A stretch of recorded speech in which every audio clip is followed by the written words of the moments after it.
क्या जिन्ना को कांग्रेस छोड़ देने से क्या देश आज़ाद नहीं हुआ?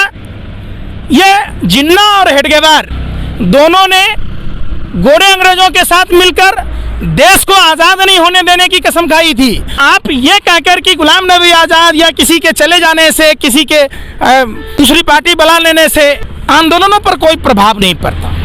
ये देश की दूसरी आज़ादी की लड़ाई है। फांसी के फंदे को चूमा भगत सिंह सरीखे लोगों ने, चंद्रशेखर आज़ाद, अशफाक उल्लाह खां, ठाकुर रोशन सिंह, पंडित राम प्रसाद बिस्मिल। आज हमारा देश गर्त में जा रहा है सिर्फ नफरत की वजह से। नफरत करेंगे, एक दूसरे के खून के प्यासे हो जाएंगे तो यह हमारी धरती माँ रोएगी ना।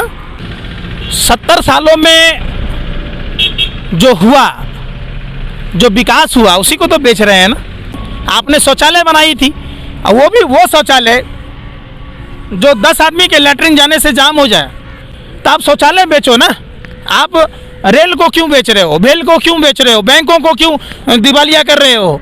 अदब नाज़रीन, आप देख रहे हैं ग्रोइंग कश्मीर और मैं हूं आपका मेज़बान आरिफ कसाना। जी नाज़रीन, भारत जोड़ो यात्रा जो है वो कन्याकुमारी से शुरू हुई और आज वादी में जो है लगभग इख्तिताम पजीर होने को है, क्योंकि ये भारत जोड़ो यात्रा जो है 7 सितंबर को शुरू हुई थी, लेकिन आज जो है 30 जनवरी को जम्मू कश्मीर के श्रीनगर में जो है इख्तिताम पजीर होने को है। इसी बीच अगर बात करेंगे सच्चाई की और बात करेंगे हकीकत की, क्या कुछ निकल कर सामने आएगा इस भारत जोड़ो यात्रा से, क्योंकि कांग्रेस पार्टी की अगर बात करें तो कांग्रेस पार्टी जो है खुद नहीं जुड़ पा रही है। क्योंकि अगर बात करें जम्मू कश्मीर के जो कदावर नेता थे गुलाम नबी आज़ाद साहब, उन्होंने कांग्रेस पार्टी छोड़ दी। कांग्रेस पार्टी एक पार्टी की 3 पार्टियां बन गई कश्मीर में, जिसका डेमोक्रेटिक आज़ाद पार्टी बन गई, अपनी पार्टी बन गई। कांग्रेस खुद जुड़ नहीं पा रही और कहाँ हिंदुस्तान जोड़ने चले, क्या बताएंगे सर? जब देश से आज़ादी की लड़ाई लड़ रहा था, हेडगेवार ने कांग्रेस को 1924 में छोड़ा था और 25 में आरएसएस यानी रॉयल सीक्रेट सर्विस हेडगेवार ने स्थापना की थी ना। क्या देश आज़ाद नहीं हुआ? हुआ। कांग्रेस का स्थापना ही देश की विकास के लिए, देश की आज़ादी के लिए, देश के तरक्की के लिए, देश की बेहतरी के लिए हुआ था। क्या जिन्ना को कांग्रेस छोड़ देने से क्या देश आज़ाद नहीं हुआ? ये जिन्ना और हेडगेवार दोनों ने गोरे अंग्रेजों के साथ मिलकर देश को आज़ाद नहीं होने देने की कसम खाई थी।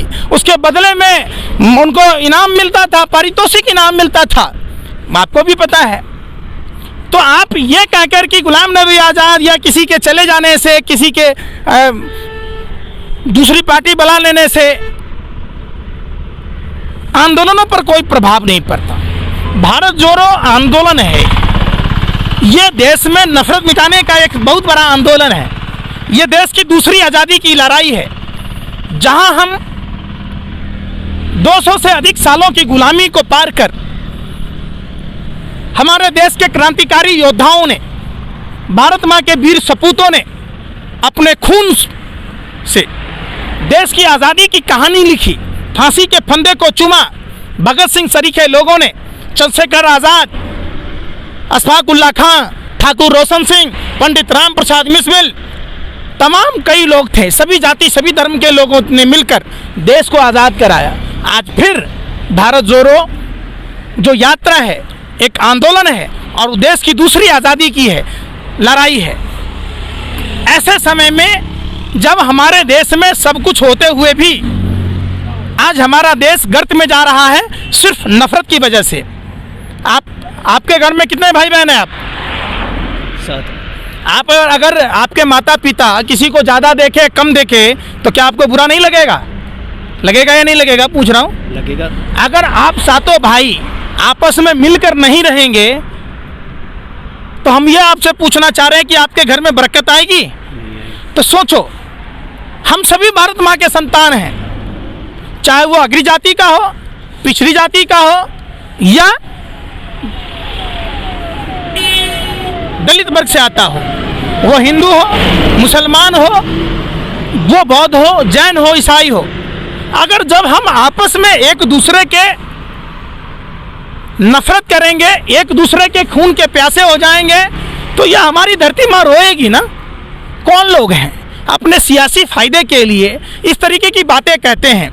निश्चित तौर पर जो लोग बाबा साहब अम्बेडकर के संविधान के विपरीत जाता है, जो समता मूलक समाज की बात नहीं करता है, जो धर्मनिरपेक्षता की बात नहीं करता है वो देशद्रोही है। सर मुझे बताइए, आपने बात की कांग्रेस की, कांग्रेस कितने साल सत्ता में रही और आज बीजेपी भी वही सवाल उठा रही है कि 70 साल इन्होंने हुकूमत की, कहाँ पहुँचाया भारत को, और आप देश के जो आम नागरिक हैं उन्होंने बीजेपी को लाया सत्ता में। गुजरात में आपने खुद देखा किस तरह से बहुमत के साथ बीजेपी हर जगह से कामयाब होती जा रही है। तो क्यों लोग जब भरोसा कर रहे हैं ना, कुछ किया है बीजेपी ने, तभी तो लोग भरोसा कर रहे हैं। तो कांग्रेस ने ऐसा कुछ किया जिसकी वजह से लोगों ने पसंद नहीं किया? 70 सालों में जो हुआ, जो विकास हुआ, उसी को तो बेच रहे हैं ना। क्या बेच रहे हैं आप? आपने तो बनाया नहीं, आपने शौचालय बनाई थी, और वो भी वो शौचालय जो 10 आदमी के लैट्रिन जाने से जाम हो जाए। तो आप शौचालय बेचो ना। आप रेल को क्यों बेच रहे हो, भेल को क्यों बेच रहे हो, बैंकों को क्यों दिवालिया कर रहे हो? तो सवाल इस पर पूछा जाता है कि देश में जितनी संस्थाएं थी पूर्ववर्ती सरकारों ने बनाई थी, वो जो 70 सालों का हिसाब कर रहे हैं उसमें वाजपेयी जी का भी नाम आता है। वो तमाम जो सरकारों ने देश में संस्थाएं बनाई थी, उन संस्थाओं को बेचने का काम किया है नरेंद्र मोदी जी ने। औने पौने दावों में बेचा है। ये अडानी पर बात नहीं करते। आप अडानी पर बात करो ना कि 24 जनवरी को बुधवार के दिन जो अमेरिका की कंपनी ने, अमेरिका की कंपनी है शॉर्ट सेलिंग कंपनी हिंडनबर्ग, उसकी जो रिपोर्ट है 88 सवाल उठाए हैं और उन्होंने अडानी इंटरप्राइजेज के जो ग्रुप के शेयरों में गड़बड़ी और अकाउंटिंग फ्रॉड में शामिल होने का जो तथ्य पेश किया है उस पर सवाल पूछो ना। आप सवाल पूछो ना कि गार्जियन के रिपोर्ट के मुताबिक अडानी ग्रुप पर 6 अप्रैल 2016 को जसुआ रॉबसन की रिपोर्ट में बताया गया था कि किस तरीके से कोल प्राइस स्कैंडल $4.4 बिलियन का था, जिस पर जांच के आदेश भी दिए गए हैं। आप पूछो ना सवाल कि इकोनॉमिक टाइम्स ने ईडी और डीआरआई का भी जिक्र किया है और पावर इक्विपमेंट्स इंपोर्ट कीमत में ज़रूरत से ज़्यादा दाम लगाकर किस तरीके से चूना लगाया गया है। आप सवाल पूछो ना कि आखिर अडानी के पोर्ट पर ही बार बार ड्रग क्यों मिल रहा है और उस ड्रग पर कार्रवाई क्यों नहीं हो रही है। तो आप सवाल नहीं पूछते। आप बताइए सर, हम बात करेंगे जम्मू कश्मीर के आम नागरिक की, तो जम्मू कश्मीर में हमेशा जो है आम नागरिक को बेवकूफ़ बनाया गया। आज भारत जोड़ो यात्रा है, भारत जोड़ो यात्रा में जितनी जम्मू कश्मीर की पार्टियां थी, चाहे पीडीपी की बात करें, नेशनल कॉन्फ्रेंस की बात करें, सब पार्टियां जो है वो राहुल गांधी साहब के साथ जुड़ गई। लेकिन जब इनको पता चला कि बीजेपी जो है अब जम्मू कश्मीर में भी अपनी पकड़ बना रही है, जब इनकी अपनी दीवार खिसकने लगी तो ये लोग एक दूसरे के साथ मिल गए। लेकिन जब आम कश्मीरी की दीवार खिसक रही थी तब इन लोगों ने एक दूसरे के साथ हाथ नहीं मिलाया। आपको नहीं लगता ये अपनी सियासत के लिए एक दूसरे के साथ हाथ मिला रहे हैं? एक आम कश्मीरी के लिए कोई हाथ नहीं मिलाना चाहता? ये सवाल आप उसमें पूछते हैं? फिर क्यों पीडीपी ने अब्दुल्ला जी 6 साल वाजपेयी जी की सरकार में मंत्री थे, तब आपने सवाल नहीं पूछा। महबूबा जी 3 साल 2.5 साल मुख्यमंत्री थी, तब आपने सवाल नहीं पूछा। आप लोग तो भारतीय जनता पार्टी के कार्यालय से सवाल लेकर आते हो, पूछते हो। आप सवाल पूछो ना। हम आम लोगों के, हम किसी पार्टी के साथ नहीं, आम लोग आप सवाल क्यों नहीं पूछते? हम आम लोगों के सवाल पूछ रहे हैं। सवाल पूछते हैं शुभेंदु अधिकारी पर। आप सवाल पूछे शुभेंदु अधिकारी पर। जब वो टीएमसी में होता है तो सीबीआई, ईडी, आईटी सब रेड मारता है। अब जाके सो गया, भाजपा वॉशिंग पाउडर से धुल गया, दूध सी सफेदी। आप सवाल नहीं पूछते कि असम के मुख्यमंत्री पर आप सवाल नहीं पूछते हैं। तो सवाल पूछिए और सत्ता से पूछे सवाल, आंखों में आंख डालकर सवाल पूछिए। मौत का खौफ मत रखिए, ना ही किसी मुकदमों में फंसलों का खौफ रखिए। सरकारों से सवाल पूछा कीजिए।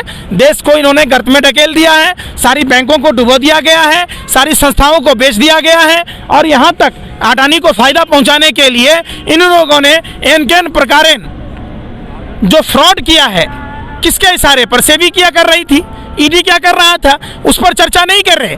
आप चर्चा क्या करेंगे? राहुल गांधी के टी शर्ट पर, राहुल गांधी के जूते पर, राहुल गांधी की यात्रा पर। आप सवाल पूछिए अडानी पर कि अडानी ने कैसे धोखाधड़ी की है। प्रधानमंत्री से सवाल पूछिए। और अडानी के मित्रों का इलेक्ट्रॉनिक डिवाइस जब्त होना चाहिए। मुद्रा पोर्ट पर ड्रग मिला था। कोल इंडिया में इन्होंने कैसे हेराफेरी की थी। आप इन सब सवालों पर सवाल पूछिए। पंकज जी, आप कश्मीर आए हैं, आपकी नज़र में आप किस तरह का कश्मीर चाहते हैं फ्यूचर में? हमारा कश्मीर धरती का स्वर्ग है और स्वर्ग को स्वर्ग ही रहने दीजिए, नर्क मत रखिए। कश्मीर के युवाओं को बेरोजगार मत बनाइए। कश्मीर के आवाम से जमीनें मत छीनिए। हर किसी को अपनी मातृभूमि की रक्षा करने का अधिकार है और अपनी जमीनों पर रहने का अधिकार है। जो भारतीय जनता पार्टी पूरे जम्मू कश्मीर में लोगों के ज़मीनें छीन रही हैं, हम उसका विरोध करते हैं। थैंक यू जी नाज़रीन, ये थे हमारे साथ पंकज श्रीवास्तव जो कि एक सोशल एक्टिविस्ट है, लेकिन खुलकर उन्होंने बताया कि भारतीय जनता पार्टी जो है वो लगातार जो है जम्मू कश्मीर में इस तरह के काम कर रही है जिससे जम्मू कश्मीर के आम आवाम जो है काफ़ी ज़्यादा परेशान है और हम उसके खिलाफ एहतजाज करते हैं। इसी के साथ हमारे साथ जुड़ने के लिए आप सबका बहुत बहुत शुक्रिया। दीजिए इजाज़त, अल्लाह ने के बाद के तमाम तरह अपडेट्स पाने के लिए सब्सक्राइब कीजिए हमारी सभी ऑफिशियल चैनल्स को और साथ ही साथ बेल आइकन भी प्रेस कीजिए ताकि आप तक पहुंचे हर खबर सबसे पहले।